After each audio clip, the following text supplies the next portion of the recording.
વિદ્યાર્થી મિત્રો પ્રણામ. ધોરણ 10 વિજ્ઞાન પ્રકરણ 4 કાર્બન અને તેના સંયોજનો. મિત્રો અગાઉના પ્રકરણની અંદર આપણે અનેક પ્રકારના રાસાયણિક સંયોજનો ભણી ગયા છીએ અને આ પ્રકરણની અંદર આપણે અન્ય પ્રકારના એટલે કે ખાસ કરીને કાર્બનના સંયોજનો છે એનો આપણે અભ્યાસ કરવાનો છે. તો અહીંયા આપણે કહી શકીએ કે આપણે સવારથી ઉઠીએ ત્યાંથી રાત્રે ઊંઘીએ ત્યાં સુધી દિવસ દરમિયાન જે કઈ ચીજ વસ્તુનો ઉપયોગ કરીએ છીએ મિત્રો એ વસ્તુને આપણે યાદી બનાવીએ. એ યાદીઓને આપણે 3 ભાગમાં વહેંચીએ. જે ધાતુની બનેલી છે વસ્તુઓ, ઉપરાંત કાચ કે માટીની બનેલી હોય અને ત્યારબાદ અન્ય પ્લાસ્ટિકની બનેલી હોય. કારણ કે અત્યારે હાલ રોજિંદા જીવનમાં વપરાતી મોટાભાગની વસ્તુઓ છે એ પ્લાસ્ટિકમાંથી બનેલી હોય છે. એટલે કે જે વસ્તુ પહેલા લાકડાની, માટીની કે ધાતુમાંથી બનતી એનું સ્થાન હવે પ્લાસ્ટિકે લઈ લીધું છે. તો મિત્રો આ દરેક વસ્તુની આપણે યાદી બનાવીએ અને એના રીતે 3 ભાગમાં વહેંચીએ. તો સૌથી વધારે વસ્તુ છે એ ધાતુની કે કાચ, માટી કરતા અન્ય વસ્તુઓ જે મેં વાત કરી એમ પ્લાસ્ટિક છે કે ફાઈબર છે કે એની બનેલી હોય છે, જેને આપણે નાયલોન કહીએ છીએ, રેયોન કહીએ છીએ. આવી બધી વસ્તુની બનેલી હોય છે. ઇવન કપડામાં પણ હવે આવા રેયોનના જે રેસાઓ છે એનો ઉપયોગ થવા લાગ્યો છે. એટલે વધારે વસ્તુ આપણને અન્ય મળશે કે જે ધાતુમાંથી નથી બનેલી, કાચ કે માટીમાંથી નથી બનેલી, એવી વસ્તુઓ વધારે છે. તો મિત્રો એ દરેક વસ્તુઓ છે એ કાર્બનના સંયોજનોમાંથી બનેલી છે. તો આ પ્રકરણની અંદર આપણે કાર્બન અને તેના સંયોજનો છે એનો વિગતવાર અભ્યાસ કરવાનો છે. સૌથી પહેલા આપણે વાત કરીએ કે આપણે અન્ય છે, ખોરાક છે, કપડાં છે, દવા, પુસ્તકો, અન્ય વસ્તુઓ, આ બધી વસ્તુની વાત કરીએ તો મિત્રો આ બધી નિર્જીવ વસ્તુ છે એ દરેક વસ્તુની અંદર કાર્બન કોઈના કોઈ સંયોજન સ્વરૂપે રહેલો છે. ઉપરાંત જે સજીવો છે, મનુષ્ય છે, પશુ પક્ષી છે, પ્રાણી છે, વનસ્પતિ છે, સૂક્ષ્મ જીવ છે કે મોટા પ્રાણીઓ છે, એ દરેકના જે શરીરનું બંધારણ છે એ બંધારણની અંદર પણ શરીરની રચનાના જે પાયાના એકમો છે એની રચનામાં પણ કાર્બન અગત્યનું તત્વ છે. કારણ કે કાર્બન જુદા જુદા સંયોજનો સ્વરૂપે રહ્યું છે. એટલે ટૂંકમાં કાર્બન વિશે એવું કહી શકાય કે મિત્રો આપણે કોઈ પણ જગ્યાએ નજર કરીએ અને આપણે કોઈ પણ વસ્તુ દેખાય, એ સજીવ હોય કે પછી નિર્જીવ હોય, એની અંદર કાર્બન તો હોય જ.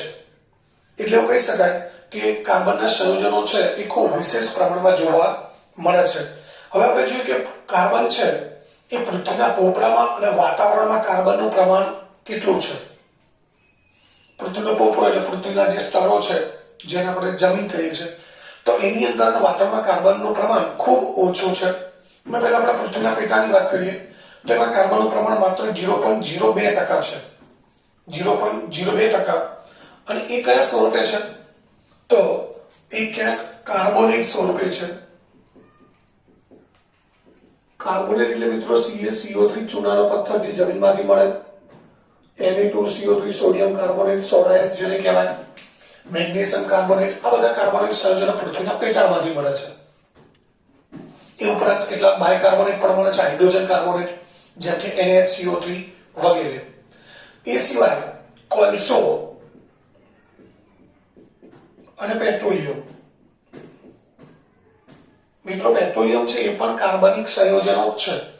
મિથેન, ઇથેન, પ્રોપેન, બ્યુટેન થી આગળના સંયોજનો છે જે 5 કાર્બનથી વધુ હોય એ બધા પેટ્રોલ, ડીઝલ, કેરોસીન, નેફ્થા, ઓઇલ, આ બધાની અંદર કાર્બનના સંયોજનો જ છે મિત્રો. તો આ બધામાં કાર્બન રહેલું છે. પૃથ્વીના પેટાળની વાત થઈ. ત્યારબાદ વાતાવરણની વાત કરીએ તો વાતાવરણમાં કાર્બન ડાયોક્સાઇડનું પ્રમાણ 0.03% છે. પણ એ કાર્બન તત્વ સ્વરૂપે નથી, કાર્બન ડાયોક્સાઇડ વાયુ સ્વરૂપે. પૃથ્વીના પેટાળમાં પણ કાર્બન છે એ તત્વ સ્વરૂપે નથી. કાર્બોનેટ એટલે CaCO3 કાર્બનનું સંયોજન છે. Na2CO3 સોડા એસ એ પણ કાર્બનનું સંયોજન છે. બાયકાર્બોનેટ NaHCO3 ઉપરાંત MgCO3 કાર્બોનેટ એ બધા કાર્બનના સંયોજનો છે. કોલસો જે પણ કાર્બનનું એક સ્વરૂપ છે આપણે જાણીએ છીએ. અને પેટ્રોલિયમ એટલે ખનિજ તેલ જે જમીનમાંથી કાઢવામાં આવે છે, એમાંથી જે આપણે ઘટકો છૂટા પાડીએ છીએ એમાં પેટ્રોલ, ડીઝલ, કેરોસીન, નેફ્થા, બળતણ તેલ, ઊંજર તેલ એટલે કે ઓઇલ છે. અને છેલ્લે જે બાષ્પ વધે એ પેટ્રોલિયમ વાયુ જે LPG ગેસ આપણે કહીએ છીએ. તો મિત્રો બધા સંયોજનો છે એ કાર્બનના સંયોજનો છે. તો આ રીતે પૃથ્વીના પોપડામાં અને વાદળમાં કાર્બનનું પ્રમાણ ખૂબ ઓછું છે. હવે મિત્રો પ્રમાણ બહુ ઓછું છે પણ મહત્વ ઘણું વધારે છે, કારણ કે લગભગ કોઈ પણ પદાર્થ છે એ કાર્બન વગરનો હોય એ બહુ ભાગ્યે જ જોવા મળે, કારણ કે આપણી આસપાસના બધા જ પદાર્થો છે એમાં ક્યાંક ને ક્યાંક કાર્બન કોઈને કોઈ સંયોજન સ્વરૂપે રહેલો છે. હવે મિત્રો ત્યારબાદ આપણી આસપાસ જોવા મળતા જે પદાર્થો છે સંયોજનોની વાત કરીએ આપણે, તો એ સંયોજનો છે બે પ્રકારના હોય છે. કેટલાક આયનીય સંયોજનો હોય તો કેટલાક કાર્બન સંયોજનો, અને કાર્બન સંયોજનો માટે બીજો શબ્દ વપરાય છે સહસંયોજક સંયોજનો.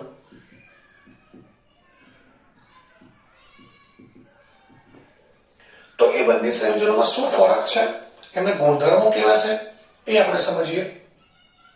તો પહેલા જોઈએ આયનીય સંયોજનોના ગુણધર્મો. મિત્રો આયનીય સંયોજનો એટલે આપણે આગળના પ્રકરણમાં ભણી ગયા છીએ. તમને યાદ કરાવી દઉં કે આપણે એવું ભણ્યા હતા કે જે તત્વની બાહ્યતમ કક્ષામાં 1, 2 કે 3 ઇલેક્ટ્રોન હોય તો એ ગુમાવીને ધન આયન બનાવે છે. ફોર એક્ઝામ્પલ તરીકે સોડિયમ, ઇલેક્ટ્રોન રચના છે 2, 8, 1, તો 1 ઇલેક્ટ્રોન ગુમાવીને ધન આયન બનાવે છે. મેગ્નેશિયમ હોય તો ઇલેક્ટ્રોન રચના છે 2, 8, 2, 2 ઇલેક્ટ્રોન ગુમાવશે બાહ્યતમ કક્ષામાં આ 2 ઇલેક્ટ્રોન. કારણ કે દરેક તત્વના પરમાણુનો સ્વભાવ કેવો હોય કે એ નજીકના નિષ્ક્રિય વાયુ જેવી અષ્ટક રચના ધરાવતો હોય, એટલે એની પાસે જેટલી કક્ષાઓ છે એ બધી કક્ષાઓ સંપૂર્ણપણે ભરેલી હોય એવી વૃત્તિ ધરાવતો હોય. તો અહીંયા પહેલી 2 કક્ષાઓ ભરાયેલી છે, ત્રીજી કક્ષામાં એક જ ઇલેક્ટ્રોન છે તે ગુમાવશે, ગુમાવીને ધન આયન બનાવશે. અહીંયા 2 ઇલેક્ટ્રોન છે તો 2 ગુમાવશે અને Mg+2 આયન બનશે. અહીંયા ઇલેક્ટ્રોન રચના થઈ ગઈ 2, 8, અહીંયા પણ 2, 8. તો આ રીતે તત્વો ઇલેક્ટ્રોન ગુમાવીને ધન આયન બનાવે છે. બાહ્યતમ કક્ષામાં 5, 6 કે 7 ઇલેક્ટ્રોન હોય. ક્લોરીન છે એમાં 17 પરમાણુ ક્રમાંક છે, તો બાહ્યતમ કક્ષામાં 7 ઇલેક્ટ્રોન છે. ત્રીજી કક્ષામાં આપણે 8 ઇલેક્ટ્રોન ભરી શકીએ. 8માં ખોટે છે કેટલા? 1. તો આ તત્વો શું કરશે? 1 ઇલેક્ટ્રોન મેળવશે અને Cl- આયન બની જશે. ઇલેક્ટ્રોન રચના થઈ જશે 2, 8, 8, એટલે ત્રણેય કક્ષાઓ ઇલેક્ટ્રોનથી ભરેલી છે. એટલે 5, 6 કે 7 ઇલેક્ટ્રોન હોય તો ઇલેક્ટ્રોન મેળવે છે. હવે આ સોડિયમનો પરમાણુ 1 ઇલેક્ટ્રોન ગુમાવે છે અને ધન આયન બને. ક્લોરીનનો પરમાણુ 1 ઇલેક્ટ્રોન મેળવીને ઋણ આયન બને. એ બંને એકબીજા પ્રત્યે આકર્ષાય વિરુદ્ધ વીજભારના કારણે અને એમાંથી NaCl મીઠું બને. તો વિરુદ્ધ પ્રકારના આયનો છે, વિરુદ્ધ વીજભાર ધરાવતા આયનો એકબીજા પ્રત્યે આકર્ષાય જે સંયોજન બને એને આયનીય સંયોજન કહેવાય. જે આપણે આગળના પ્રકરણમાં ભણી ગયા છે. NaCl છે, MgCl2 છે, બધા સંયોજન આપણે ભણી ગયા. એના ગુણધર્મો. ત્યારબાદ સહસંયોજક સંયોજનો. મિત્રો મોટા ભાગના આપણી આજુબાજુ જે સંયોજનોની વાત કરીએ તો મોટા ભાગના સંયોજનો સહસંયોજક સંયોજનો છે અથવા કાર્બન સંયોજનો છે. આયનીય સંયોજનો બહુ ઓછા છે. આયનીય સંયોજનોની વાત કરીએ તો ગલન બિંદુ અને ઉત્કલન બિંદુ ઊંચા હોય. કેમ ઊંચા હોય મિત્રો? એનું કારણ છે કે જ્યારે એ આયનીય સંયોજનો બને છે ત્યારે એમની વચ્ચે આ વિરુદ્ધ વીજભાર છે એમની વચ્ચે આકર્ષણ ખૂબ પ્રબળ હોય. વિરુદ્ધ વીજભાર ધરાવતા આયનો વચ્ચે આકર્ષણ બળ ખૂબ પ્રબળ હોય એટલે એમને આપણે પીગાળવા છે તો ગરમ કરવા છે તો ગરમ કરીને પીગાળવા માટે આ બંધ જે છે એ તોડવા માટે ખૂબ વધારે ઊર્જાની જરૂર પડે, એટલે કે ખૂબ ઊંચા તાપમાન સુધી ગરમ કરવા પડે. એટલા માટે એમના ગલન બિંદુ ઉત્કલન બિંદુ ઊંચા હોય છે. જ્યારે સહસંયોજક સંયોજનો છે એમાં મિત્રો એ કેવી રીતે બને છે એ સમજી લઈએ. આ તો વાત કરી કે ઇલેક્ટ્રોનની ભાગીદારીથી, ઇલેક્ટ્રોનની આપલે દ્વારા સોડિયમનો એક પરમાણુ પોતાનો ઇલેક્ટ્રોન ક્લોરીનને આપે છે, એટલે સોડિયમ ગુમાવે છે એટલે ધન આયન બને, ક્લોરીન મેળવે છે તો ઋણ આયન બને. બંને એકબીજા સાથે જોડાય છે. સહસંયોજક સંયોજનોમાં શું થાય મિત્રો? ઇલેક્ટ્રોનની આપલે નથી થતી પરંતુ ઇલેક્ટ્રોનની ભાગીદારી થાય છે. જ્યારે બે તત્વોના પરમાણુ છે એમની એકની ગુમાવવાની ક્ષમતા બીજાની મેળવવાની જે ક્ષમતા છે કે વૃત્તિ છે એટલી બધી પ્રબળ ન હોય કે જેથી આ પરમાણુ ઇલેક્ટ્રોન ગુમાવેલા મેળવી શકે, એટલી પ્રબળ ન હોય ત્યારે જેને મિત્રો વિદ્યુત ઋણતા તરીકે ઓળખવામાં આવે છે. તો બંનેની વિદ્યુત ઋણતા એટલી બધી વધારે, આની ગુમાવવાની વૃત્તિ ખૂબ વધારે છે અને મેળવવાની ખૂબ વધારે છે એટલે એમની વચ્ચે ઇલેક્ટ્રોનની આપલે શક્ય બને. પરંતુ જ્યારે બે તત્વોના પરમાણુની ઇલેક્ટ્રોન ગુમાવવાની એકની અને બીજાની મેળવવાની વૃત્તિ એટલી બધી પ્રબળ ન હોય ત્યારે એમની વચ્ચે ઇલેક્ટ્રોનની આપલે થવાને બદલે ભાગીદારી થાય છે. અને જ્યારે ભાગીદારી થાય છે ત્યારે જે સંયોજન બને છે એને સહસંયોજક સંયોજન કહેવાય. એટલે કે બાહ્યતમ કક્ષાના ઇલેક્ટ્રોનની ભાગીદારીથી તત્વના પરમાણુની બાહ્યતમ કક્ષાના જે ઇલેક્ટ્રોન છે એની ભાગીદારીથી જે બંધ બને એ સહસંયોજક બંધ કહેવાય.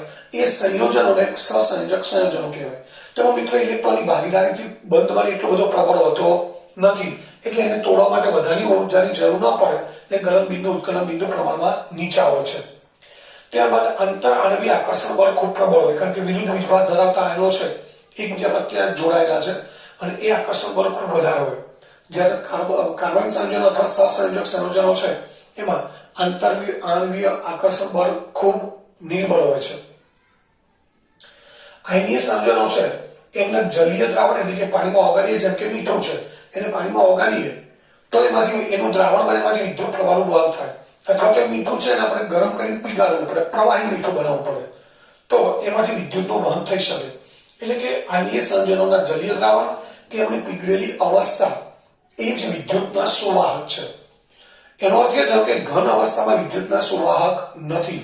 મિત્રો મીઠાનો ગાંગડો આપણે લઈએ તો મીઠાનો ગાંગડો છે એમાંથી વિદ્યુતનું વહન થઈ શકે નહીં. જ્યારે કાર્બન સંયોજનો છે તો વિદ્યુતના અવાહકો છે.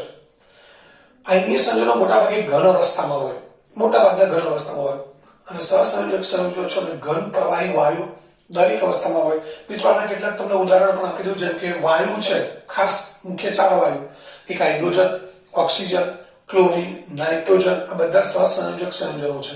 એ ઉપરાંત એમોનિયા વાયુ છે, ત્યારબાદ ગ્લુકોઝ છે, ગ્લુકોઝનું અણુ છે, ખાંડ છે. મિત્રો આ બધા જ જે છે એ શું છે? સહસંયોજક સંયોજનો છે. એટલે એ કોઈ ઘન અવસ્થામાં હોય, કોઈ પ્રવાહી અવસ્થામાં છે તો કોઈ વાયુ અવસ્થામાં હોય. ત્યારબાદ આયનીય સંયોજનો પાણીમાં શું દ્રાવે છે, એટલે પાણીમાં સરળતાથી ઓગળી જાય. આપણને ખબર છે કે મીઠું એકદમ સરળતાથી ઓગળી જાય છે, જ્યારે સહસંયોજક સંયોજનો છે પાણીમાં અદ્રાવ્ય છે. પરંતુ કાર્બનિક દ્રાવકો એટલે કયા? બેન્ઝીન છે, benzene, ether, carbon tetrachloride, CCl4 એટલે કાર્બન ટેટ્રાક્લોરાઇડ, આવા જે કાર્બનિક દ્રાવકો છે એની અંદર આ સંયોજનો દ્રાવ્ય હોય છે. તો મિત્રો અહીંયા આપણે 5 ગુણધર્મો લીધા છે. અહીંયા ઉદાહરણ છે લખવા તો લખી શકાય. એમાં NaCl, MgCl2, AlCl3, અહીંયા હાઇડ્રોજન છે, ઓક્સિજન, નાઇટ્રોજન, એમોનિયા, પાણી પણ મિત્રો સહસંયોજક સંયોજન છે. તો આ એમના ગુણધર્મો થાય છે, એમના ઉદાહરણ આપણે લખી શકીએ. તો આ આયનીય સંયોજનો, સહસંયોજક સંયોજનોના ગુણધર્મોની વાત થઈ. ત્યારબાદ મિત્રો આપણે કાર્બનની વાત કરીએ તો કાર્બનમાં બંધન એટલે કે કાર્બન જે અન્ય પરમાણુ સાથે કે બીજા કાર્બન પરમાણુ સાથે જોડાય છે તો એનો જોડાવાનો પોતાનો વિશિષ્ટ ગુણધર્મ છે મિત્રો. અને એ ગુણધર્મ છે એ ગુણધર્મને કહેવાય છે ચતુસંયોજકતા. એટલે કે કાર્બનની સંયોજકતા 4 છે. અહીં તમે જોઈ શકો કે સોડિયમનો પરમાણુ 1 ઇલેક્ટ્રોન ગુમાવે તો સંયોજકતા સોડિયમની કેટલી ગણીએ છીએ આપણે? 1. ક્લોરીનની 1 મેળવે છે, અહીં આપણે +1 કરીએ છીએ. ક્લોરીનની કેટલી સંયોજકતા થશે? -1. મેગ્નેશિયમ કેટલા ઇલેક્ટ્રોન ગુમાવે છે? 2, તો એની સંયોજકતા +2 થાય. આ સંયોજકતા એટલે કે બંધ બને ત્યારે ગુમાવાતા કે મેળવાતા અથવા તો ભાગીદારી કરતા ઇલેક્ટ્રોનની સંખ્યા એને સંયોજકતા કહેવાય. આપણે 9મા ધોરણમાં ભણી ગયા છે સંયોજકતા કક્ષા, સંયોજકતા ઇલેક્ટ્રોન અને સંયોજકતા. સંયોજકતા કક્ષા એટલે મિત્રો એકવાર રિપીટ કરાવી દઉં છું કે કોઈ પણ તત્વના પરમાણુની બાહ્યતમ કક્ષા છે, સૌથી બહારની કક્ષા, એને સંયોજકતા કક્ષા કહેવાય. એ સંયોજકતા કક્ષામાં રહેલા ઇલેક્ટ્રોનને સંયોજકતા ઇલેક્ટ્રોન કહેવાય. અને એ જ્યારે અન્ય તત્વ સાથે જોડાય ત્યારે બાહ્યતમ કક્ષાના કેટલા ઇલેક્ટ્રોનની આપ-લે કરે છે અથવા તો ભાગીદારી કરે છે એ ઇલેક્ટ્રોનની સંખ્યાને એની સંયોજકતા કહેવાય. જેમ કે સોડિયમ 1 ઇલેક્ટ્રોન ગુમાવે છે તો સંયોજકતા +1 થઈ. મેગ્નેશિયમ 2 ગુમાવે છે તો +2. ક્લોરીન 1 મેળવે છે તો -1. આ સંયોજકતાની વાત થઈ. તો કાર્બનની અંદર વાત કરીએ તો મિત્રો કાર્બનનો પરમાણુ ક્રમાંક છે 6. એની ઇલેક્ટ્રોન રચના શું થશે? 2 4. એમાં આપણે ભણી ગયા છીએ કે પહેલી કક્ષાને K કહેવાય, બીજી કક્ષા L કહેવાય, KLMN. તો બાહ્યતમ કક્ષામાં 4 ઇલેક્ટ્રોન છે. મિત્રો આને આ કક્ષા પૂર્ણ કરવા માટે કેટલા ઇલેક્ટ્રોનની જરૂર છે? 4. તો મેળવવા હોય તો 4 મેળવવા પડે, ગુમાવવા છે તો પણ 4 જ ગુમાવવાના છે. અહીંયા તો 1 ગુમાવવા પડે અથવા 7 મેળવવા પડે, કારણ કે ત્રીજી કક્ષામાં કેટલા ઇલેક્ટ્રોન કરવા છે આપણે? 8. તો અહીંયા 1 ગુમાવવાનો છે, અહીંયા 2 ગુમાવવાના છે. અહીં 7 મેળવવા પડે અથવા 6 મેળવવા પડે. તો તો 7 મેળવવા કરતા એક ગુમાવવો વધુ યોગ્ય ગણાય, એટલે આ ગુમાવે છે. 2 ગુમાવવા એ 7 મેળવવા કરતા વધુ સરળ છે, એટલે 6 મેળવવા કરતા 2 ગુમાવવા વધુ સરળ છે, એટલે 2 ઇલેક્ટ્રોન ગુમાવે છે. જ્યારે અહીંયા 1 મેળવવાનો છે અથવા 7 ગુમાવવાના છે, તો 1 ઇલેક્ટ્રોન મેળવવો વધુ સરળ છે, તો ઇલેક્ટ્રોન મેળવશે. જ્યારે અહીંયા તો મિત્રો ગુમાવવાના છે તો પણ 4, મેળવવા છે તો પણ 4. તો કાર્બન માટે તો બંને વસ્તુ શક્ય છે, એટલે કાર્બન 4 ઇલેક્ટ્રોન ગુમાવે તો પણ સરખું છે, મેળવે તો પણ સરખું છે. પરંતુ કાર્બનનો પરમાણુ છે એ અન્ય કાર્બન સાથે કે બીજા અન્ય પરમાણુ સાથે જોડાયા ત્યારે એ નથી ઇલેક્ટ્રોન મેળવતો કે નથી ગુમાવતો, માત્ર શું કરે છે? ભાગીદારી કરે છે. તો અહીંયા ઇલેક્ટ્રોનની ભાગીદારી કરશે પણ કેટલી? જેટલા ખૂટે છે એટલાની ભાગીદારી થાય. મિત્રો અહીંયા જેમ આપણે કેટલા ઇલેક્ટ્રોન થાય છે? જેટલા ખૂટે છે એટલા. તો ભાગીદારી પણ જેટલા ઇલેક્ટ્રોન ખૂટતા હોય એટલાની થશે. એટલે અહીંયા 4 ઇલેક્ટ્રોન ખૂટે છે, એટલે એ કેટલા ઇલેક્ટ્રોનની ભાગીદારી કરશે? 4. એટલે કાર્બનની સંયોજકતા છે એ કેટલી ગણીશું આપણે? 4, જેને ચતુઃસંયોજકતા કહેવાય છે. શું કહેવાય છે? ચતુઃસંયોજકતા. તો મિત્રો હવે આગળનો ટોપિક છે આપણો કાર્બનમાં ચતુઃસંયોજકતા અથવા તો કાર્બનમાં સહસંયોજક બંધ. તો હવે આગળ જોઈએ કાર્બનમાં ચતુઃસંયોજકતા.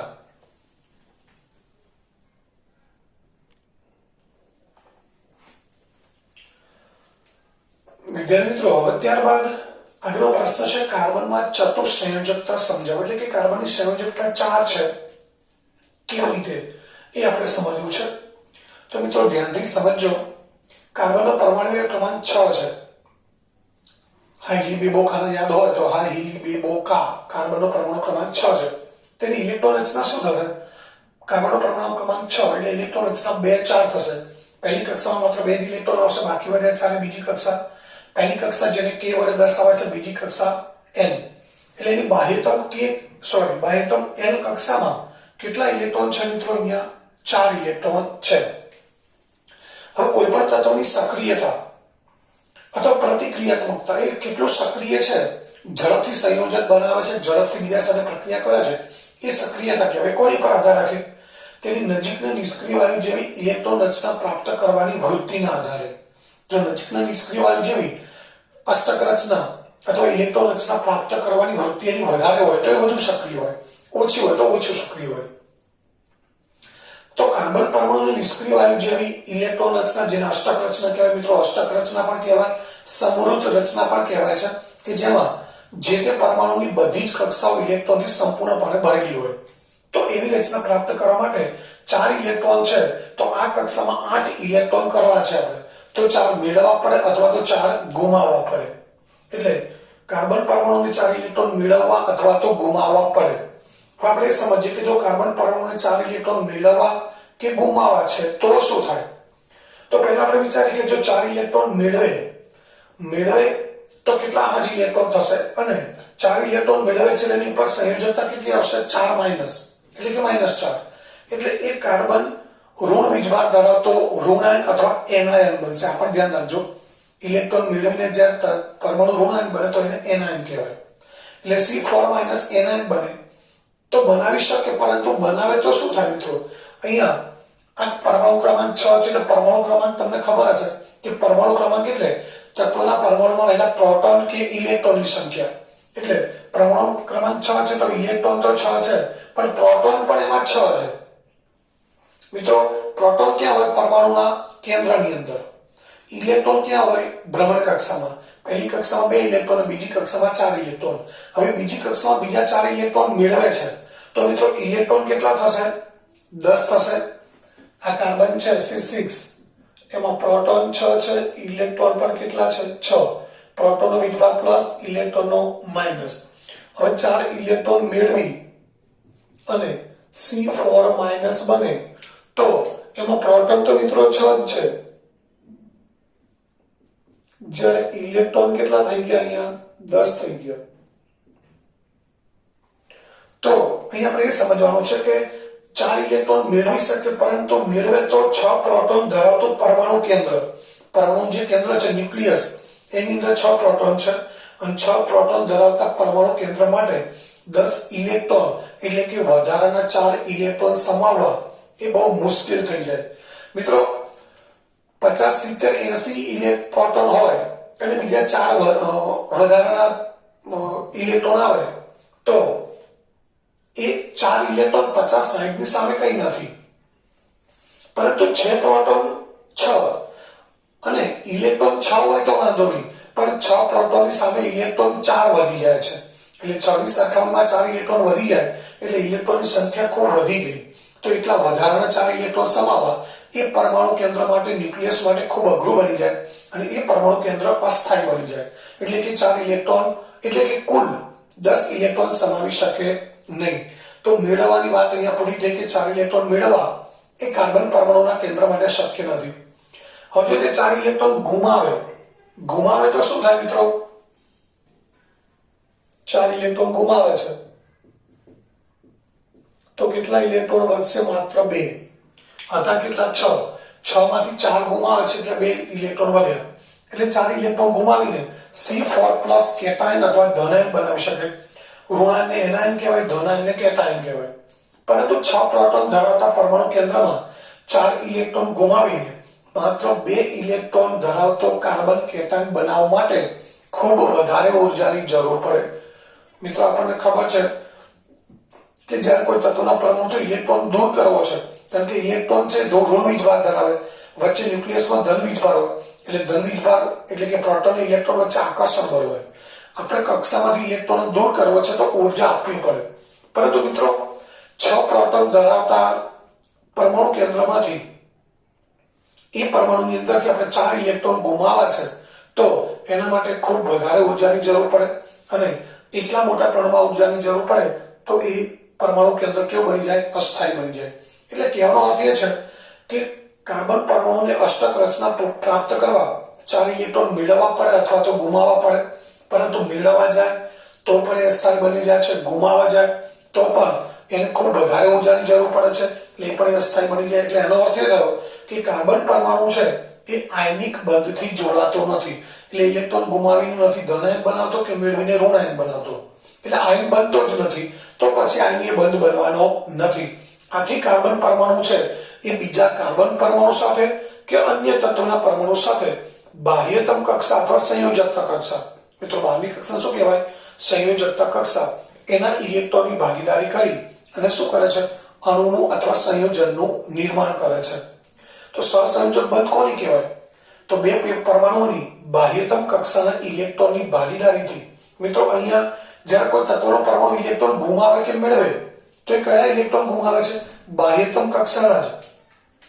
હમણાં આપણે સોડિયમની વાત કરી હતી, 2, 8, 1 આ રીતે ઇલેક્ટ્રોન રચના છે. આની પાસે 11 ઇલેક્ટ્રોન છે. જો 1 ઇલેક્ટ્રોન ગુમાવી તો 10 થઈ જાય એટલે અષ્ટક રચના પ્રાપ્ત થઈ જાય. પરંતુ 1 ઇલેક્ટ્રોન કયો ગુમાવશે મિત્રો? ત્રીજી કક્ષાનો જ. આમાંથી પણ એક નહીં ગુમાવે, આમાંથી પણ નહીં ગુમાવી શકે. એટલે ગુમાવવાનો થાય તો બાહ્યતમ કક્ષાનો ગુમાવશે, મેળવવાનો થાય તો બાહ્યતમ કક્ષામાં જ મેળવશે. તો એ જ રીતે જ્યારે બે પરમાણુ વચ્ચે ઇલેક્ટ્રોનની ભાગીદારી થાય છે તો એ ભાગીદારી પણ કયા ઇલેક્ટ્રોનની થશે? માત્ર ને માત્ર બાહ્યતમ કક્ષાના. તો બે પરમાણુની બાહ્યતમ કક્ષાના ઇલેક્ટ્રોનની ભાગીદારીથી બનતા બંધને સહસંયોજક બંધ કહેવાય છે. અને મિત્રો સહસંયોજક બંધ બને તો એ પણ કઈ કક્ષાના ઇલેક્ટ્રોનની ભાગીદારીથી બને છે? બાહ્યતમ કક્ષાના ઇલેક્ટ્રોનની ભાગીદારીથી સહસંયોજક બંધ બને છે. અને જ્યારે ઇલેક્ટ્રોન ગુમાવીને કે મેળવીને પરમાણુ અષ્ટક રચના પ્રાપ્ત કરે છે તો એ જ રીતે ભાગીદારી કરીને પણ એ અષ્ટક રચના પ્રાપ્ત કરે છે. કારણ કે ભાગીદારી શેના માટે કરે છે? અષ્ટક રચના પ્રાપ્ત કરવા માટે જ. એટલે અહીંયા એક લાસ્ટ મુદ્દો લખવાનો છે કે જ્યારે બે પરમાણુ વચ્ચે સહસંયોજક બંધ બને છે તો એ પણ બાહ્યતમ કક્ષાના ઇલેક્ટ્રોનની ભાગીદારીથી જ બને. અંદરની કક્ષાના ઇલેક્ટ્રોનની ક્યારેય ભાગીદારી થઈ શકે નહીં.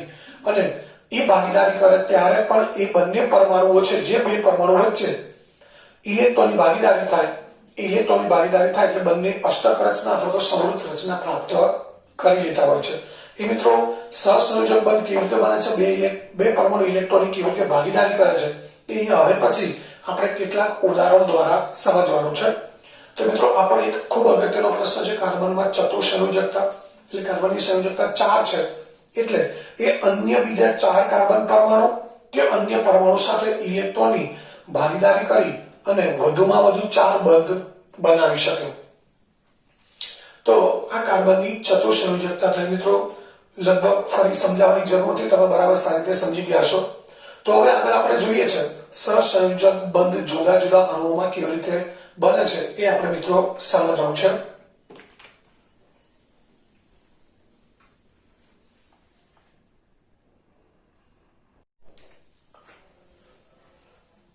વિદ્યાર્થી મિત્રો, હવે આપણે આગળ જોઈએ સહસંયોજક બંધ, જેમાં આપણે હાઇડ્રોજનનો અણુ છે, ક્લોરીનનો અણુ છે, ઓક્સિજન છે, નાઇટ્રોજન છે, પાણી છે, એમોનિયા છે, મિથેન છે, આ બધા જે સંયોજનો છે એની અંદર સહસંયોજક બંધનું નિર્માણ કેવી રીતે થાય છે એ સમજવાનું છે મિત્રો. એકદમ સરળ છે આ બધા જ પ્રશ્નો. હાઇડ્રોજન છે, ક્લોરીન છે, ઓક્સિજન, નાઇટ્રોજન, એમોનિયા, પાણી અને મિથેન, 7 સંયોજનો છે, 7 અણુઓ છે. એની અંદર આપણે સહસંયોજક બંધનું નિર્માણ કેવી રીતે થાય છે એ સમજવાનું છે. અને મિત્રો એના માટે જે જવાબ લખવાનો છે એ જવાબના મુદ્દા બધામાં એક જ સરખા છે. એકવાર ધ્યાનથી ખાલી એક સમજી લેવાનું છે, બાકીના બધા એકદમ સરળતાથી આવડી જશે.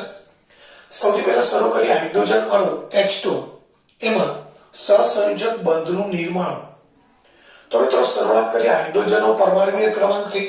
સૌથી પહેલો મુદ્દો હશે પરમાણ્વીય ક્રમાંક. હાઇડ્રોજનનો પરમાણુ ક્રમાંક 1 છે. તેની ઇલેક્ટ્રોન રચના શું થશે? હાઇડ્રોજનનો પરમાણુ ક્રમાંક 1 એટલે પહેલી જે k કક્ષા છે એમાં એક જ ઇલેક્ટ્રોન હોય. એનો અર્થ એ થયો કે હાઇડ્રોજનની k કક્ષા છે એમાં એક ઇલેક્ટ્રોન છે.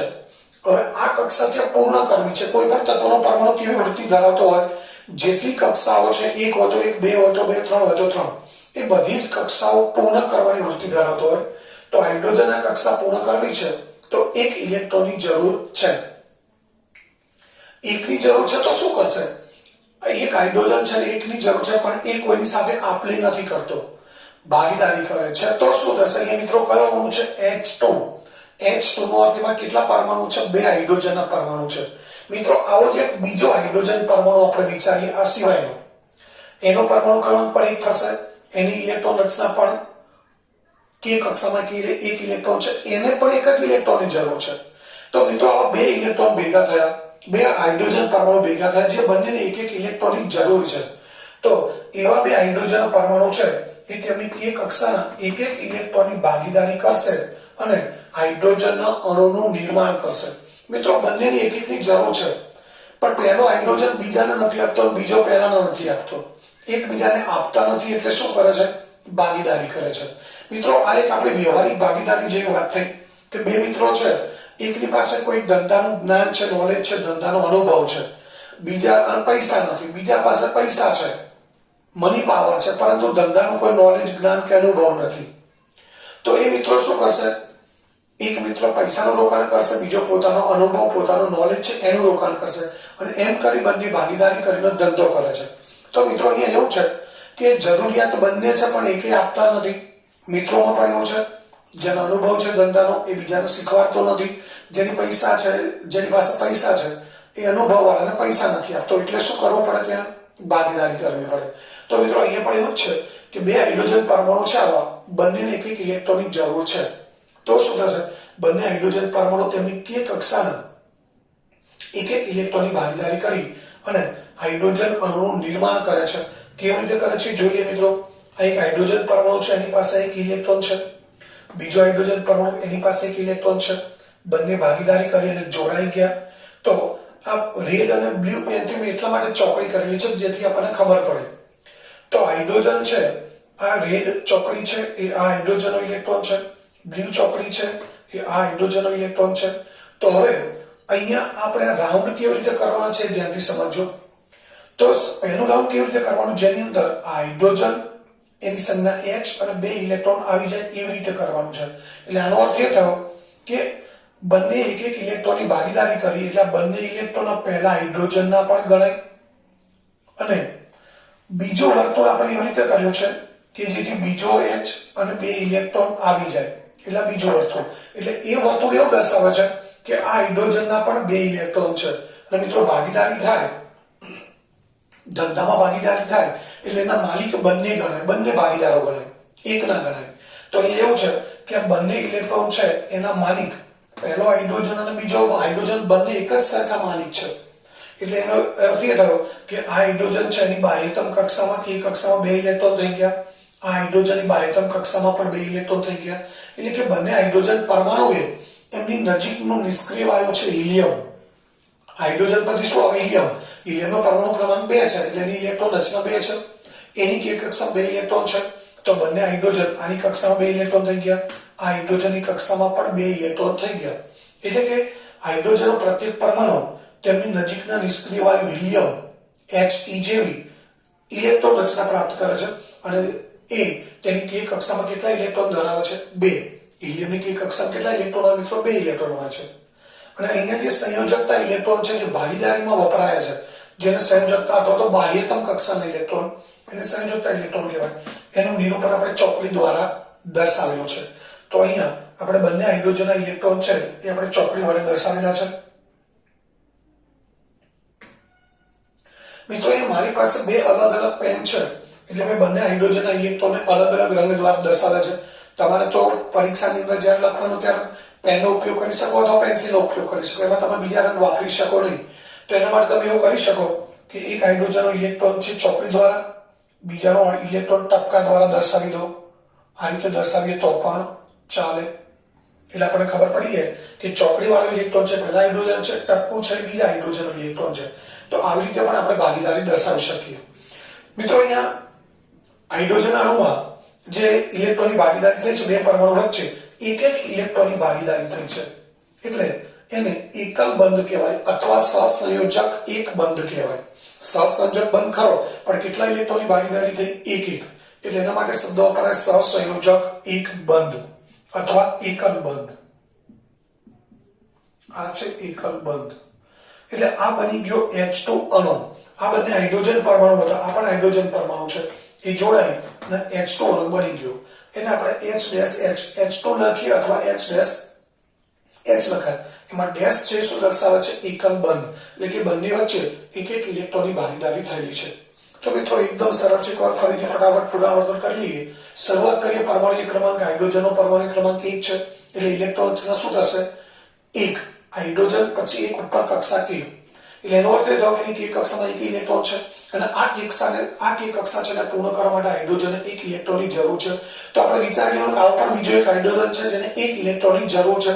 તો હાઇડ્રોજન આવા 2 પરમાણુઓ છે એ પોતાની K કક્ષાના 1 ઇલેક્ટ્રોનની ભાગીદારી કરી અને શું કરે છે? હાઇડ્રોજનના અણુનું નિર્માણ કરે છે. જેથી હાઇડ્રોજનનો પ્રત્યેક પરમાણુ છે આપણે જોઈશું ભાગીદારી કરી એટલે હાઇડ્રોજનનો પ્રત્યેક પરમાણુ છે એ 2 ઇલેક્ટ્રોન ધરાવતો થઈ ગયો. એટલે કે નજીકના નિષ્ક્રિય વાયુ હિલિયમ જેવી ઇલેક્ટ્રોન રચના પ્રાપ્ત કરે છે અને કે કક્ષામાં એ હિલિયમ જેવી ઇલેક્ટ્રોન રચના પ્રાપ્ત કરે જે હિલિયમનો પરમાણુ તેની કે કક્ષામાં 2 ઇલેક્ટ્રોન ધરાવે છે. અહીંયા સંયોજકતા ઇલેક્ટ્રોન છે એનું નિરૂપણ આપણે ચોકડી દ્વારા અથવા તો ટપકા દ્વારા કરેલું છે. મિત્રો એ જ રીતે જે ક્લોરીન અણુ Cl2 આ જ મુદ્દા છે, કોઈ જ ફરક નથી. એ ખાસ ધ્યાનથી સમજી લેજો.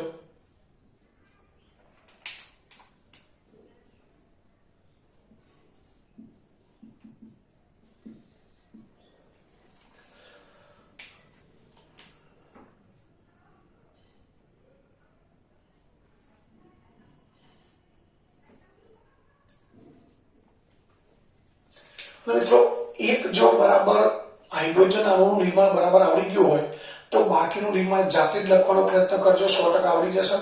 એકવાર ક્લોરીનની વાત કરીએ. ક્લોરીનનો પરમાણુ ક્રમાંક છે 17. એની ઇલેક્ટ્રોન રચના શું થશે? ક્લોરીન 2 8 7. પહેલી 2 ઇલેક્ટ્રોન વાળી કક્ષા K, 8 ઇલેક્ટ્રોન વાળી કક્ષા L અને 7 ઇલેક્ટ્રોન વાળી કક્ષા છે M. એટલે એનો અર્થ એ થાય કે ક્લોરીનની M કક્ષામાં કેટલા ઇલેક્ટ્રોન છે? 7. તો એ M કક્ષાને પૂર્ણ કરવા માટે કેટલા ઇલેક્ટ્રોનની જરૂર છે? 1. 7 છે 8 કરવા માટે 1 ની જરૂર છે. 1 ની જરૂર છે તો મિત્રો ભાગીદારી 1 ની થશે. ખાસ ધ્યાન રાખજો, જેટલા ઇલેક્ટ્રોનની જરૂર છે એટલાની જ ભાગીદારી કરશે પરમાણુ. તો ક્લોરીનના 2 પરમાણુ, આવો બીજો ક્લોરીનનો પરમાણુ પણ છે એવું સમજી લો. અહીં 1 ની વાત કરી, સેમ આવી જ વસ્તુ બીજો ક્લોરીન પરમાણુ છે કે જેને એની M કક્ષા પૂર્ણ કરવા માટે 1 ઇલેક્ટ્રોનની જરૂર છે. તો હવે શું થશે? આ 2 ક્લોરીનના પરમાણુ ભેગા થશે અને તેમની M કક્ષાના 1 ઇલેક્ટ્રોનની ભાગીદારી કરી અને ક્લોરીન અણુ જેને આપણે લખી શકીએ Cl2 એનું નિર્માણ કરે છે. તો અહીં આપણે જોઈ લઈએ. આ ક્લોરીનનો પરમાણુ છે, એના 7 ઇલેક્ટ્રોન 1 2 3 4 5 6 અને 7. જે ભાગીદારી થવાની છે ને આપણે સામે સામે લખીશું. બીજો ક્લોરીનનો પરમાણુ છે એ રેડ ચોકડી દ્વારા દર્શાવેલું છે 1 2 3 4 5 6 7. હવે બંને વચ્ચે ભાગીદારી થાય છે એટલે એક એક ઇલેક્ટ્રોનની ભાગીદારી કરશે બાહ્યતમ કક્ષામાં રહેલા એક એક કેટલાની જરૂર છે એવું નથી કે બહારની કક્ષામાં 7 છે તો 7 ની ભાગીદારી થશે. જેટલાની જરૂર છે એટલાની ભાગીદારી થશે. તો બંનેની એક એકની જરૂર છે તો એક એકની ભાગીદારી થઈ. તો આ ક્લોરીન છે એની પાસે 8 ઇલેક્ટ્રોન થઈ ગયા 1 2 3 4 5 6 7 અને 8. આ જે ક્લોરીનનો એક ઇલેક્ટ્રોન હતો એ પણ હવે આ ક્લોરીનનો ઇલેક્ટ્રોન ગણાય. એટલે પહેલો ક્લોરીન છે એના 8 ઇલેક્ટ્રોન થઈ ગયા એટલે અષ્ટક રચના પ્રાપ્ત થઈ ગઈ. બીજો ક્લોરીન છે એને પણ 1 2 3 4 5 6 7 8 ઇલેક્ટ્રોન થઈ ગયા એટલે આ ઇલેક્ટ્રોન આ ક્લોરીનનો પણ ગણાય એટલે Cl2 અણુ બની ગયો. અહીં આપણે લખી શકીએ Cl એકલ બંધ. એટલે આ રીતે ક્લોરીનનો પ્રત્યેક પરમાણુ છે એ તેની નજીકના નિષ્ક્રિય વાયુ આર્ગોન, હિલિયમ પછી નિયોન આવે જેનો પરમાણુ ક્રમાંક 10 છે, 2 8 ઇલેક્ટ્રોન ધરાવે એ નિયોન ને ત્યાર પછી આર્ગોન 2 8 8 એટલે 18 થયા.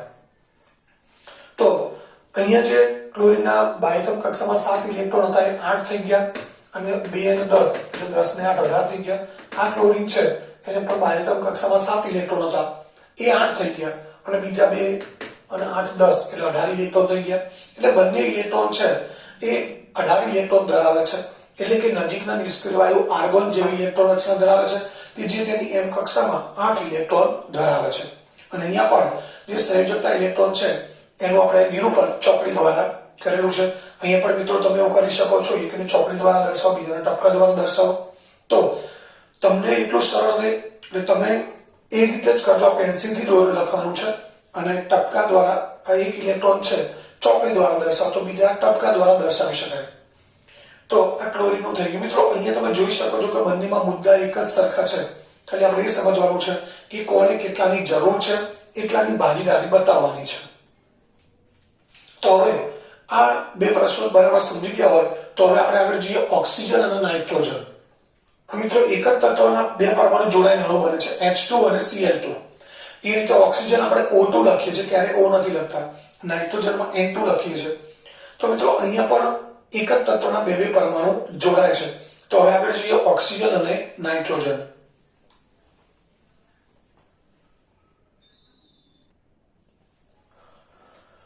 મિત્રો હવે ત્યારબાદ ઓક્સિજન અને નાઇટ્રોજનના અણુમાં સહસંયોજક બંધની રચના આપણે સમજવાની છે. એમાં પણ મુદ્દા આગળ આપણે હાઇડ્રોજન ક્લોરીનમાં જોઈ ગયા એ જ મુજબ છે. અહીંયા કોનો અણુ છે? ઓક્સિજનનો અણુ, જેમાં કયા બે પરમાણુ આવેલા છે? ઓક્સિજનના. એટલે આપણે ઓક્સિજનના પરમાણુથી શરૂઆત કરીએ. ઓક્સિજનનો પરમાણુ ક્રમાંક છે 8. એટલે એની ઇલેક્ટ્રોન રચના શું થશે?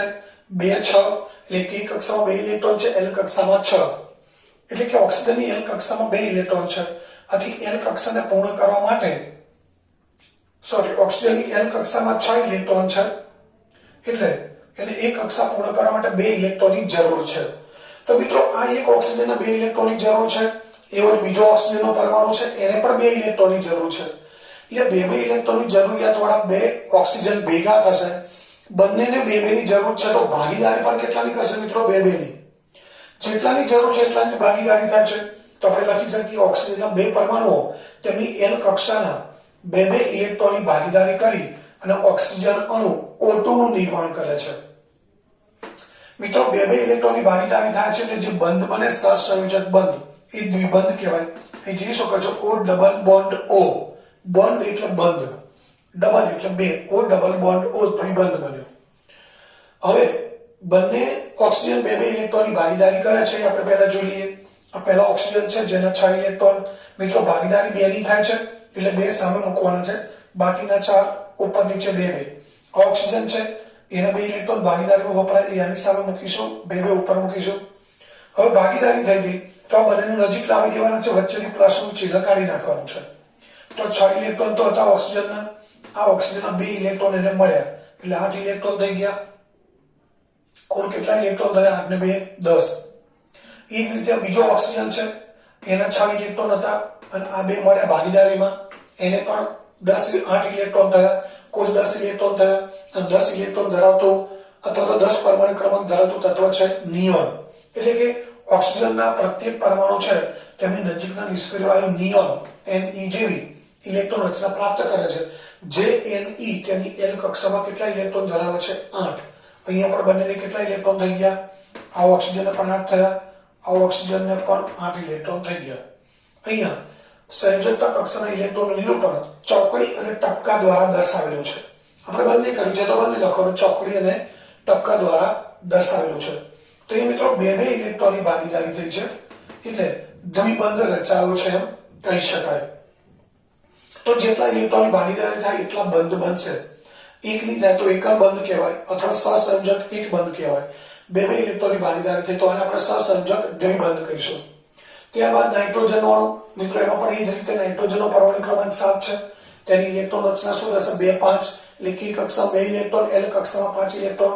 એટલે L કક્ષામાં 5 ઇલેક્ટ્રોન છે તો એને પૂર્ણ કરવા માટે કેટલા ઇલેક્ટ્રોનની જરૂર છે મિત્રો?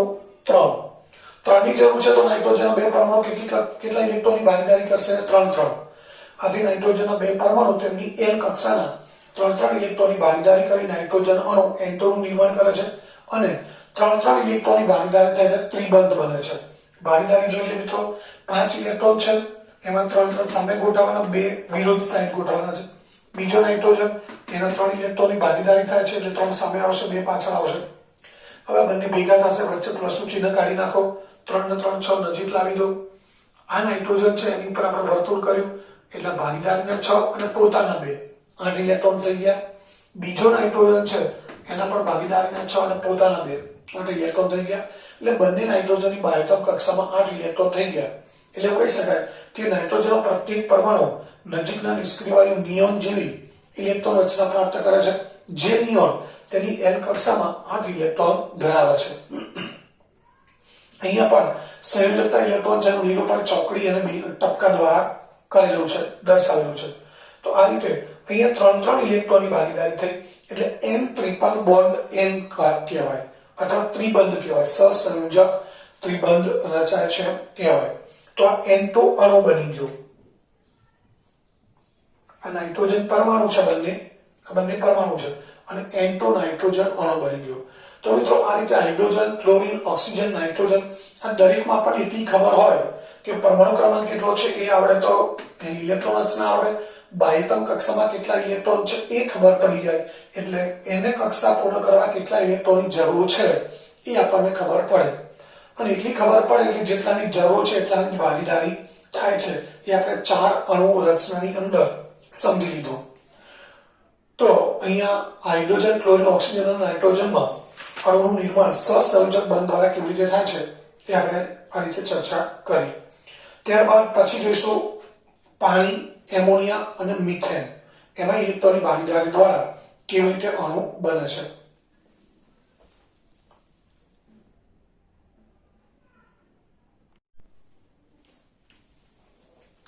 વિદ્યાર્થી મિત્રો, ત્યારબાદ પાણીનો અણુ જેનું સૂત્ર છે H2O, એમાં આપણે સહસંયોજક બંધની રચના સમજવી છે. મિત્રો અત્યાર સુધી આપણે 4 અણુ જોઈ ગયા. એની અંદર જે અણુ હતો એક જ તત્વના પરમાણુથી બનેલો હતો, જેમાં હાઇડ્રોજન, ક્લોરીન, ઓક્સિજન, નાઇટ્રોજન એક જ તત્વના બે પરમાણુ જોડાઈ અને અણુ બનેલો છે. જ્યારે પાણીનો અણુ છે એનું રાસાયણિક સૂત્ર છે H2O. એટલે કેવા હાઇડ્રોજનના 2 પરમાણુ છે, એક ઓક્સિજનનો પરમાણુ છે. એટલે જુદા જુદા તત્વના પરમાણુ છે એ એકબીજા સાથે સહસંયોજક બંધથી જોડાય અને પાણીનો અણુ બને છે. તો પાણીની અંદર મધ્યસ્થ પરમાણુ એટલે મુખ્ય પરમાણુ ઓક્સિજન છે, જે 2 હાઇડ્રોજનની વચ્ચે રહેલો છે. એટલે હાઇડ્રોજનના અણુમાં મધ્યસ્થ પરમાણુ ઓક્સિજન છે. તો આપણે અહીં મિત્રો ઓક્સિજનના પરમાણુ ક્રમાંક, એની બાહ્યતમ કક્ષાના ઇલેક્ટ્રોન, કેટલા ઇલેક્ટ્રોનની જરૂર છે એની ચર્ચા કરીશું. સાથે સાથે હાઇડ્રોજન છે એના માટે આપણે યાદ રાખીશું, લખવાની જરૂર નથી. હાઇડ્રોજનનો પરમાણુ ક્રમાંક 1 છે એટલે એની ઇલેક્ટ્રોન રચનાની અંદર આપણે જોઈએ તો પહેલી કે કક્ષા છે એમાં 1 ઇલેક્ટ્રોન છે, એ આપણે મૌખિક યાદ રાખવાનું છે. તો એ જોઈએ ઓક્સિજનનો પરમાણુ ક્રમાંક 8 છે, તેની ઇલેક્ટ્રોન રચના 2 6 એટલે કે કક્ષામાં 2 ઇલેક્ટ્રોન, L કક્ષામાં 6 ઇલેક્ટ્રોન છે. ઓક્સિજનની L કક્ષામાં 6 ઇલેક્ટ્રોન છે, L કક્ષાને પૂર્ણ કરવા માટે 2 ઇલેક્ટ્રોનની જરૂર છે. મિત્રો ઓક્સિજનને કેટલા ઇલેક્ટ્રોનની જરૂર છે? 1 ઓક્સિજનને 2 ની જરૂર છે. હવે હાઇડ્રોજન આપણે યાદ કરીએ તો હાઇડ્રોજનનો પરમાણુ ક્રમાંક 1 છે, એની કે કક્ષામાં 1 ઇલેક્ટ્રોન છે તો એને પણ 1 ની જરૂર છે. એક હાઇડ્રોજનને એક ઇલેક્ટ્રોનની જરૂર છે, એક ઓક્સિજનને કેટલા ઇલેક્ટ્રોનની જરૂર છે? 2. તો એક હાઇડ્રોજન અને એક ઓક્સિજન વચ્ચે ભાગીદારી થઈ શકે નહીં, કારણ કે એક ઓક્સિજન ઇલેક્ટ્રોન 2 જોઈએ છે, હાઇડ્રોજન એક જ જોઈએ છે. તો એક હાઇડ્રોજન અને એક ઓક્સિજન એક એક ઇલેક્ટ્રોનની ભાગીદારી કરી શકે, પરંતુ ઓક્સિજન પાસે એક ઇલેક્ટ્રોન બાકી રહી જાય તો શું થશે? તો એક ઓક્સિજનના પરમાણુ સાથે હાઇડ્રોજનના 2 પરમાણુ જોડાશે, કારણ કે એક હાઇડ્રોજન એક ઇલેક્ટ્રોનની જરૂર છે. તો 2 હાઇડ્રોજનને એક એટલે 2 ઇલેક્ટ્રોનની જરૂર પડી. સામે ઓક્સિજનને કેટલા ઇલેક્ટ્રોનની જરૂર છે? 2. એટલે ખાસ યાદ રાખવાનું છે કે H2O માં એક ઓક્સિજન સાથે 2 હાઇડ્રોજન કેમ જોડાયા? કારણ કે એક ઓક્સિજનને 2 ઇલેક્ટ્રોનની જરૂર છે, સામે એક હાઇડ્રોજનની એકની જ જરૂર છે. તો ઓક્સિજનને 2 ની જરૂર છે, એટલે ભાગીદારી 2 ની કરવી પડશે.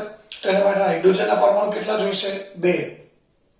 એટલે એ લખી શકીએ કે હાઇડ્રોજનના 2 પરમાણુઓ તેમની k કક્ષાના એક એક ઇલેક્ટ્રોનની ભાગીદારી કરી અને પાણીનો અણુ H2O નું નિર્માણ કરે છે. કેવી રીતે ભાગીદારી કરે છે જોઈએ.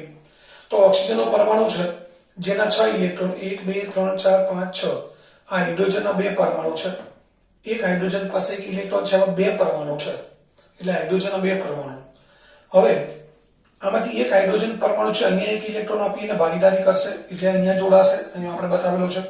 બીજો હાઇડ્રોજન છે નીચે ભાગીદારી કરશે અને નીચે જોડાશે. તો તમે જોઈ શકો છો કે ઓક્સિજનના 1 2 3 4 5 6 ઇલેક્ટ્રોન છે. આ હાઇડ્રોજનનો એક, આ હાઇડ્રોજનનો એક, એટલે કુલ કેટલા ઇલેક્ટ્રોન થઈ ગયા ઓક્સિજનના? 8. 1 2 3 4 5 6 7 8 ઇલેક્ટ્રોન થઈ ગયા.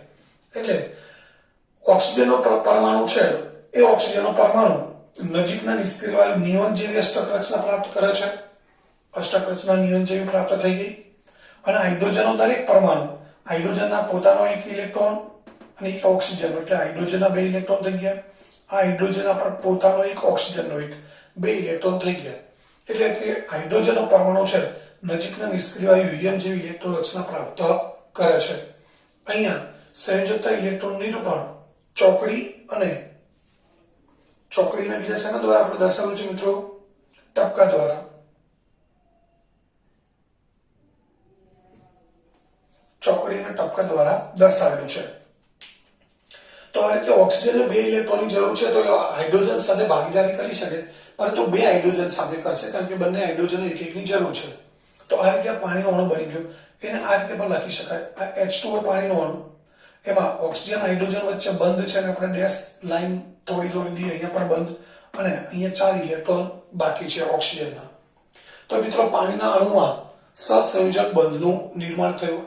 એ જ રીતે એમોનિયા, જેનું રાસાયણિક સૂત્ર છે NH3, એમાં આપણે સહસંયોજક બંધની રચના સમજવી છે. તો NH3 ના અણુમાં મધ્યસ્થ પરમાણુ છે નાઇટ્રોજન, કારણ કે એક નાઇટ્રોજન સાથે 3 હાઇડ્રોજન જોડાયેલા છે, એટલે મધ્યસ્થ પરમાણુ છે નાઇટ્રોજન. તો મિત્રો આપણે નાઇટ્રોજનની કક્ષાની વાત કરીએ તો નાઇટ્રોજનનો પરમાણુ ક્રમાંક છે 7. તેની ઇલેક્ટ્રોન રચના શું થશે? 2 5, જેમાં k કક્ષામાં 2 ઇલેક્ટ્રોન છે, l કક્ષામાં 5 ઇલેક્ટ્રોન છે. આથી નાઇટ્રોજનની l કક્ષામાં કેટલા ઇલેક્ટ્રોન છે? 5. એટલે l કક્ષાને પૂર્ણ કરવા માટે કેટલા ઇલેક્ટ્રોનની જરૂર છે? 3 ઇલેક્ટ્રોનની જરૂર છે. મિત્રો સાથે બીજા કયા પરમાણુ છે? હાઇડ્રોજન. અહીંયા નાઇટ્રોજનને કેટલા ઇલેક્ટ્રોનની જરૂર છે? 3. હાઇડ્રોજનને કેટલા ઇલેક્ટ્રોનની જરૂર છે? 1 જ. તો એક નાઇટ્રોજન એક હાઇડ્રોજન સાથે ભાગીદારી કરી શકે નહીં. નાઇટ્રોજનને 3 ઇલેક્ટ્રોનની જરૂર છે, તો એક નાઇટ્રોજન પરમાણુ 3 હાઇડ્રોજન સાથે ભાગીદારી કરશે. એટલે નાઇટ્રોજનને 3 ઇલેક્ટ્રોનની જરૂર છે, એટલે 3 હાઇડ્રોજન સાથે ભાગીદારી કરે. અહીંયા ઓક્સિજનને કેટલા ઇલેક્ટ્રોનની જરૂર હતી? 2. તો કેટલા હાઇડ્રોજન સાથે ભાગીદારી કરી? 2. નાઇટ્રોજનને કેટલા ઇલેક્ટ્રોનની જરૂર છે? 3. તો એ કેટલા હાઇડ્રોજન સાથે ભાગીદારી કરશે? 3. આજે આપણે કહી શકીએ કે હાઇડ્રોજનના 3 પરમાણુઓ તેમની k કક્ષાના એક એક ઇલેક્ટ્રોનની ભાગીદારી કરી અને એમોનિયા અણુ NH3 નું નિર્માણ કરે છે.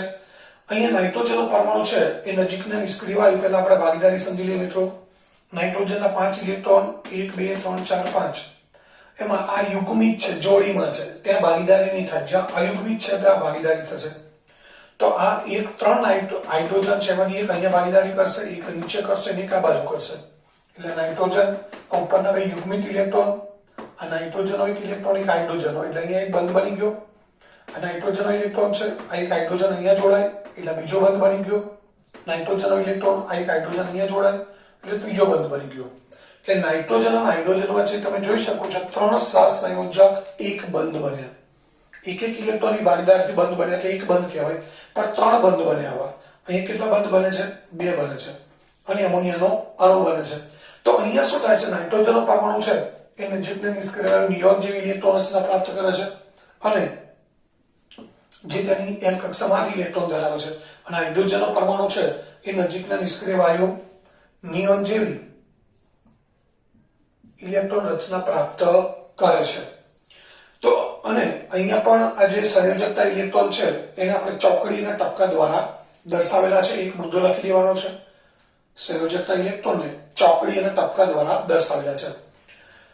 તો મિત્રો આ થયો એમોનિયાની અંદર સહસંયોજક બંધનું નિર્માણ. હવે એક બાકી રહ્યો છે મિથેન CH4. એમાં ઇલેક્ટ્રોનનું નિર્માણ સહસંયોજક બંધનું નિર્માણ કેવી રીતે થાય છે એ આપણે જોઈએ.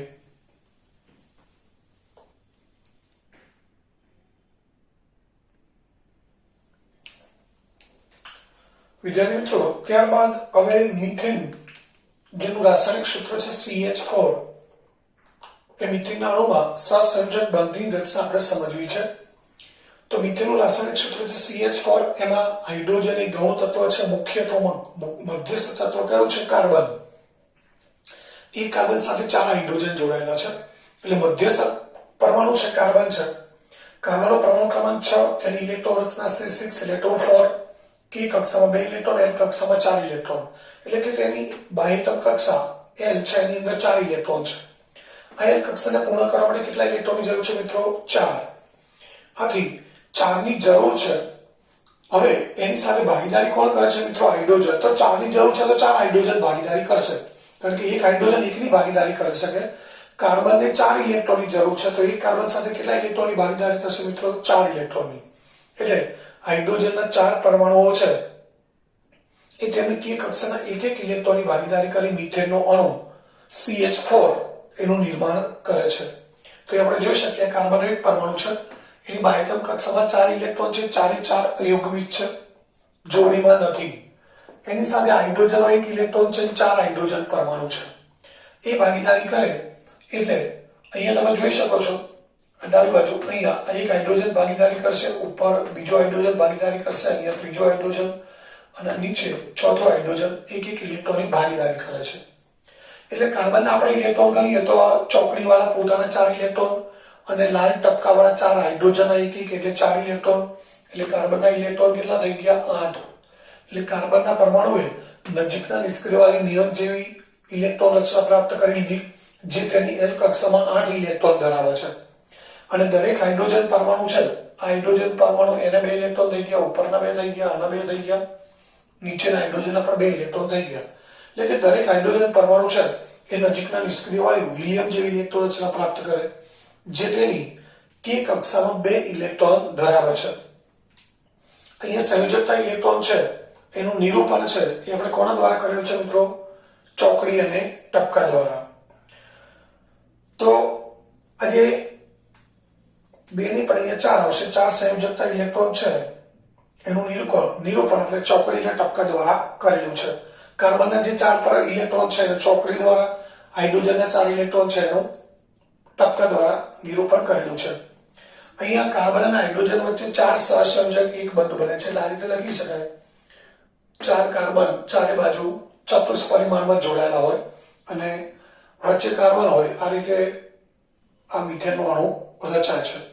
તો મિત્રો આ રીતે અહીંયા આ સહસંયોજક બંધની રચના એવા 7 અણુ આપણે બની ગયા. પહેલો હાઇડ્રોજન H2, ત્યારબાદ બીજો Cl2 હતો, ત્રીજો ઓક્સિજન અને ચોથો નાઇટ્રોજન.